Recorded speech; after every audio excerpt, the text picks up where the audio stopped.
with someone from Slovakia yesterday, and it was interesting because he said, "Oh well, you know, they've cancelled it now and they've called it off." And we said, "What? They've called off social distancing?" He said, "Oh yeah." I said, "Okay, so how's it working over there?" He said, "Well, we're allowed to go to restaurants as long as we only go with our family, and we're not allowed to socialise with other people, and we've got to sit on our own table, and the tables have all been moved." So I think what's happening from what I'm hearing is that people are talking about social distancing and the limits have been relaxed, but I don't think they actually have. I just think what's being reported is not necessarily the whole truth. It's just part of the truth. So for example, yes, there's a relaxation with regard to going into restaurants. Like I was speaking in last week about the restaurants in Holland. What they're doing is the bars, people can't go to the bars. What they're doing is they're putting out little greenhouses in the back of the hotels so that people can sit with their family in these little greenhouses. So I think a lot of it is what we're reading in the press and what we're hearing in the press is confusing us, as Lisa said, and is also misleading us. Yeah, like Zamiha brought up a really good valid point as well, about obviously moving forward and this whole new change so she mentioned about, you know, restaurants, you know, how does that work and what happens when you want to congregate with your friends and they give you mints, like you can't do those small tiny little things, or you can't go on holiday and you won't have like a breakfast buffet anymore. So Zamiha brought up some really good things and swimming and pools and changing rooms and. Yeah, it's so important. But do you know what? Let's just tell you how they've done it in Slovakia. So in SK, what they've done is about 2 weeks ago, they started to release the fact that that people can go back, because it's a smaller nation, it's got less population. I think it's about 6 million in the whole of the country. And they basically allowed people to go back to restaurants. So restaurants were allowed to open, but you're only allowed to sit with the people who you live with, and the social distancing was slightly a bit more. So there was actually larger space between the actual rooms and tables, but everybody had to sit outside.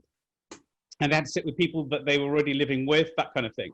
So they could get involved in that. But this week, Monday, he said that they've just released another phase where now you can go into the restaurants as well. So, but you're still got to stay with the social distance. They're about 2 meters apart. So it's very, very low head count in the actual restaurants themselves. So just to give you that information. So it's definitely happening there. And then Ahmad's just put something nice in the text there, so you can clearly see. He says that domestic tourism industry that's worth 80 billion, the forecast to lose 22 billion in spending across holidays and the visits alone.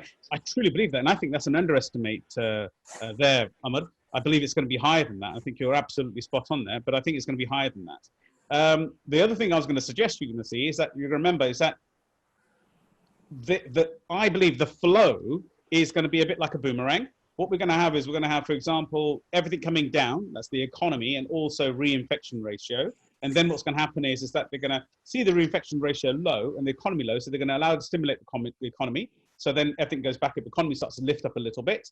But as it lifts up with the social sharing and social distancing being relaxed, the challenge we're facing is there is actually, and I'm not going to get into debate about the vaccine or antidote, or whatever it's going to be called, but there isn't one. So because there isn't one, the question arises that there has to be a resurgence. There has to be a reinfection ratio increase, because logically at some stage, they're opening up international countries as well. You know, the border controls are opening up. Obviously, they're keeping it 2-week quarantine, but that does not mean that we're going to be to hold everybody to accountable for that 2-week period. Now, here's the second question. As the R ratio goes back up, they'll then start to lock down again. So the question arises, there's going to be a boomerang, but there's a bigger question, and I think it's more ethical. Are we willing to risk more lives to keep the economy stimulated? Does that make sense? Somebody somewhere is going to cost their life somewhere along the lines, whether it's a relation, whether it's somebody we know, whether it's ourselves. Is that really worth the stimulation of the economy? Because the stimulation of the economy will happen in its own phase anyway. Does that make sense? Just an open question. Yeah, Sukhi, can I just come in on that? Because that's one of the wrangles that, as you know, Tanya and I have been having with regard to the children going back on the 1st of June. You know, we're in a very fortunate position that we've got 2 healthy kids. we've got lots of friends who've got healthy kids, and there's a lot of chatter on the mums group, which I'm not on, by the way, just to clarify. Little liar. Yeah, I know, but I'm not going to admit to it, and I'm just saying Tinder's on it. But there's a lot of chatter about why are we using perhaps the children as the guinea pigs to go back and see if things happen. Now, you know, I know the schools are doing so much hard work to protect their children and the teachers, but if we're not certain, why are the kids being asked to go back just to stimulate the economy? What a great conversation. Personally, I think everyone's asking the wrong question. That they talk about the economy, and they should be talking about their own economy. Because if you're dead, your economy's dead. Good point, Dale. Forget about the national economy. You've got to look after your own economy. You can fix overdrafts and credit cards later on if you're still alive. If you're dead, that's the end of it for your family. And people are thinking the wrong way around. They're asking the wrong question. Good point. I like it. It's not negative. It's not meant to be negative. It's just people have, you know, they're worried about the economy. That's the government's problem. Your problem is to look after the family of your economy, the economy of your family. Absolutely. And if you're dead, they've got no economy anymore. You can fix overdrafts and all the rest of it later. Kids can catch up on their education.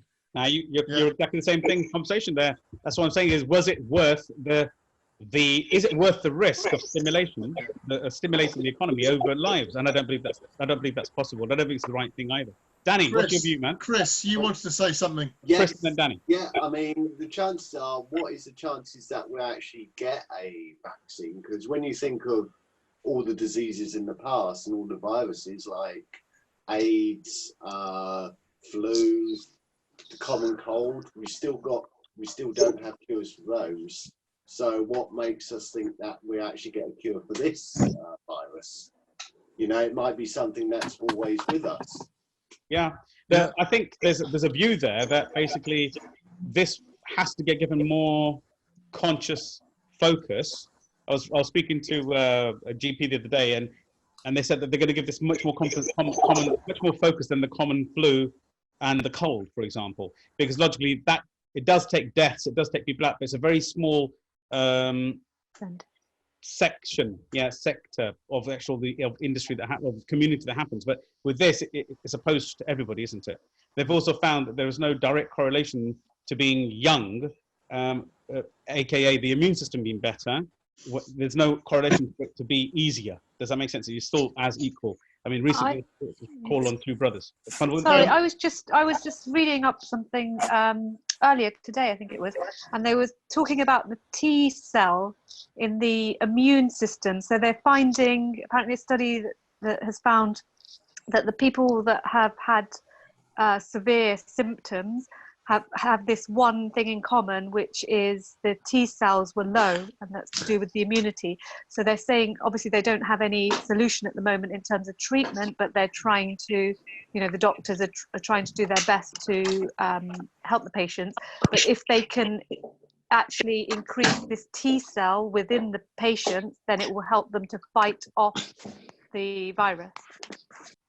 So I think, where do I start? If I just focus on the school debate, I think me, Amrita and I, we've got 3 young boys. So I think I get that maybe forget the economy. I think it's more for key workers and those that would struggle to manage their families whilst being able to then commit to being sort of on the front line. And I think I get schools opening up, and that might make sense, because if you've only opened it up for a select population of children, then hopefully the schools can plan around that and ensure that there's some social distancing protocol that's going on.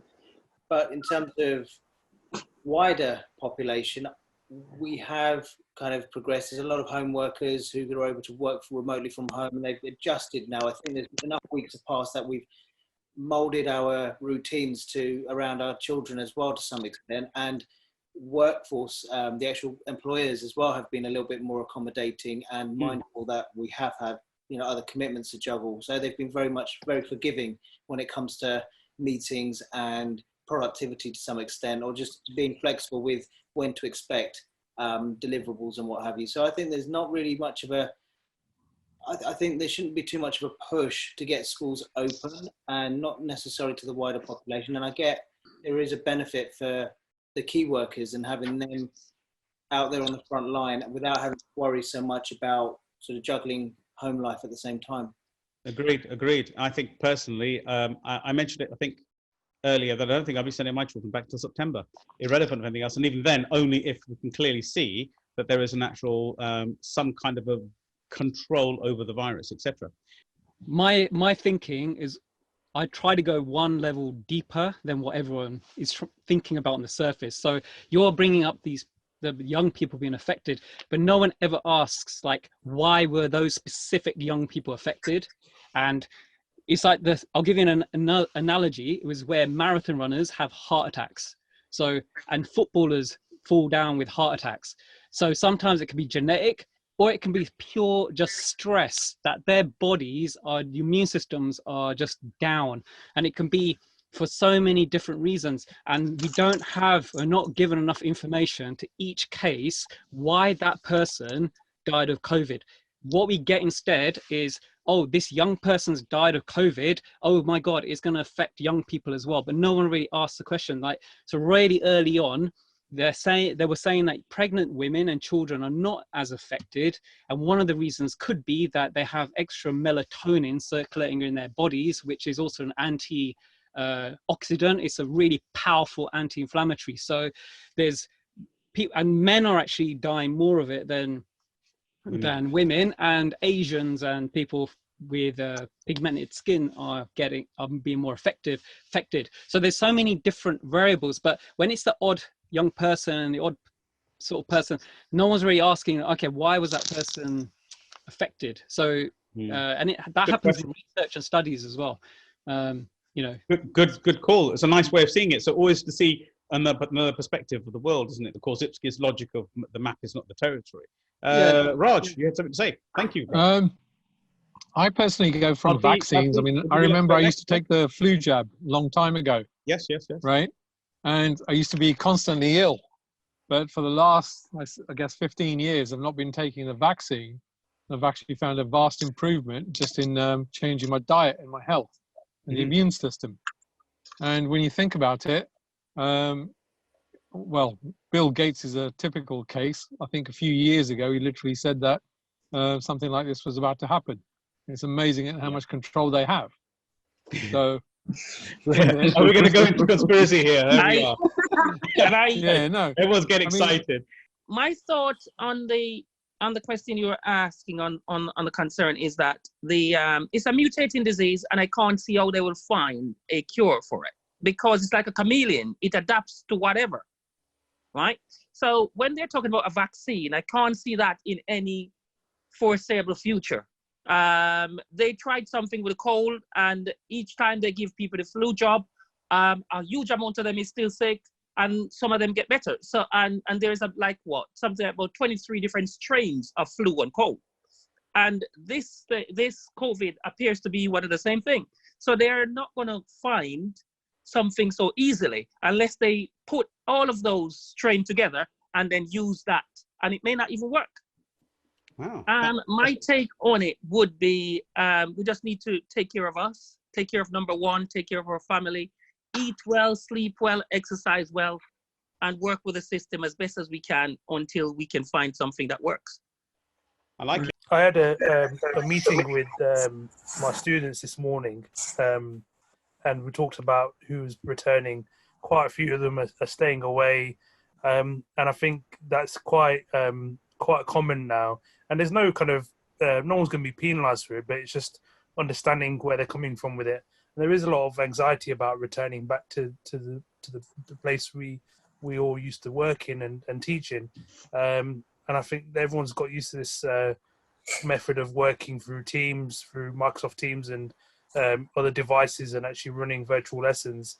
And it's provided a bit of a comfort for a lot of people to stay at home. I think returning is going to be a lot more challenging than just opening the school building and saying, let's go back. because a lot of people, staff and students, are worried about it. So I don't think this is going to be let's move back in on the 1st of June. I mean, my work isn't opening until the 2nd week of June, and even then, it's going to be quite difficult to organise who's going to be and who's not. The whole thing, I think, is gonna affect. I feel that it's gonna affect kids' mental well-being, and the things they get involved in. Like, for example, I've got 2 young kids, and they do different kind of activities and stuff, like gymnastics and all that. So if they are not able to do that for like 5-6 months, and that obviously, so whatever they've learned from last so many years, you know, they might have to relearn everything. Because it takes a lot of time to learn routines and stuff like that, and their peers, and like, for example, they're growing at home, outgrowing, my kids are outgrowing from their clothes now, so I have to buy new clothes online right now. So it's going to affect their mental well-being because they're not able to see their friends. My son finding it difficult, for example, you know, to concentrate studying online. He likes to study in a group and, you know, like to engage with people. So that kind of element, I think, is missing a lot. And what kind of, you know, mental level they will have, or, you know, engagement level they will have, they have to relearn everything. I think those things goes back. It may take a very long time, many years probably. I think. Very valid setup, because what we've got is, I'll talk about my own kids there if I can for 30 seconds before we close off. It's been an amazing week social as well. But with my own kids, basically the younger 2 are more inclined. I mean, they're very different characters anyway, because every one of them is a unique individual. Yeah. Some are much more collective with their friends. Even my 12-year-old's got her own Zoom links with her friends, and they come onto a Zoom every week. Yeah. And Ranveer, he's a little more reluctant to do something like that. But I will share one thing, is that what I suggested to the team was, to the boys and to the girls, is that open up a Zoom, put it up on your machine, and work at the same time. So in other words, actually talk, get logged in, and I suggest that both all the teachers in here who have got any kind of education, Kiran, Ranjit, and if there's anybody I missed out, apologies. My suggestion very strongly is to ask your children to open up a kind of like a communal chat, maybe not even chat, maybe video, and actually work together as a team. That'll start going together. And there's one final point I'd like to bring up, is that each one of the children on their own time has come up to me and said, Daddy, was Daddy just a respected dad? Daddy, I feel I haven't finished year whatever they're in. Does that make sense? It's in their brain. They're saying, I don't think I finished this year. Yeah. Because they don't feel as though they've been a part of school in the latter half of the year. So the question then arises that in summer holidays, there's always that little bit of a reluctancy to go back to school, you know, inhibitions of getting involved and getting that one. This is going to be massive. This is like since March, they've not been at school in essence, and up until September. Yeah. Because I don't think a lot of children will go back in June, July. So there's a little thought, just a little thought there. I was talking to, or I heard of a conversation Tanya had with a teacher and her daughter. And her daughter is having to I can't remember what year she's in, but she's basically got to resit this year, next year. Yeah, so in September, they're resitting the whole year. Wow. And this young girl's been working all the way through this COVID period via Zoom. Wow. Really? That's a harsh one, isn't it? Doesn't make sense in my head. Yeah, that's right. It doesn't make any practical sense. I think there's a lot more that need to be done, and maybe what we need to start looking into is, I don't know, a way of forming a group that can lobby on behalf of these children that their voice is not being heard necessarily. We need to formulate something that we can put forward to help, because catching a reverse in a year, at least you lose a year, child is still young and they have a long way to go, but it's also a strain on the parents, and it's also a strain all around. And we don't need to necessarily be doing that. Since this happened, we need to put something in place that works. I don't think most kids will be so difficult for most kids to catch up. I think just to bring into the conversation, thank you, Warren. I just want to bring the group to a close if I can. That last conversation was lovely, and I think we can keep that up. I'm just saying, when people like Cambridge University have changed all of the 20 to 2021 summer training and education onto online, the world has to start to listen and understand what's happening. So Yeah. Cambridge University is being followed by Oxford, and it's going to be followed by the other collegiates as well. I'm just quite, say. I just wanted to add to that. I'm just like really interested and fascinated about the kind of new skills that are going to come out of this. I mean, like for example, one of the things with there's a thing called face reading or micro expressions, which are the muscle tensions and stuff on your face, right? So as we sit here in front of the screen and we're looking around, maybe we're developing other skills that we're not even aware of that are going to allow you to read people better. So there's a whole bunch of new things, especially the new generation. Like they might become better intuitively when they do actually start connecting. So there's like the flip side of what's possible or what's going to happen, and new things are going to come out of it. So I think there's optimism on that kind of things as well. And I reckon it's only going to make everything better in some way alongside what's going on. You know, so I'm fully with that, Jets, because I think human race as a whole is a survivor. It's going to thrive whichever way we go. Rightly, wrongly, 5G, increased ionized radiation, whichever it is, we're going to manage it. Does that make sense? Somewhere along the line, the body will adapt. I love it. Wow. And if it's a case of, we come back and we're these spiritual beings having this human experience, we're just building on the previous experience of things, and the people going to come next time or beyond us are probably going to be in a much better space than we are. So it's kind of contribution in that kind of format, if you want to think about it that way. So, I know. I'm not waiting for a reboot. I don't think you're not getting a reboot. We just need Thanos to go like this, right? You're not getting a reboot, mate. I'm not waiting for the reboot. This is it. I'm taking my shot this time. Whatever it comes. One shot. Right, team. Right, okay. Do you know what, team? Thank you very much, and I hope you thoroughly enjoyed our 5th gathering of Feel Good Friday Social. Has everybody enjoyed it? A bit of a thumbs up if it's been worthwhile. Yes. Thank you very much.